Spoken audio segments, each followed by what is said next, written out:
Waste Bengal Shri बाबुल सुप्रिया बराल।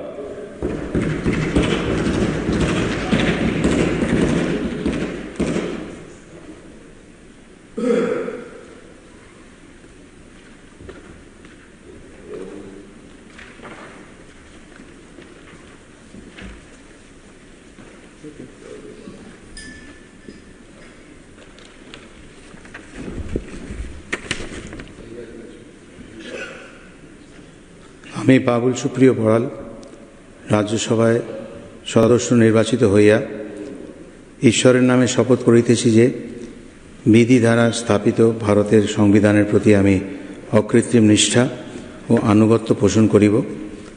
আমি ভারতের সার্বভৌমত্ব ও অখণ্ডতা রক্ষা করিব এবং যে কর্তব্যভার আমি গ্রহণ করিতে উদ্যত হয়েছি তাহা নিষ্ঠাপূর্বক নির্বাহ করিব।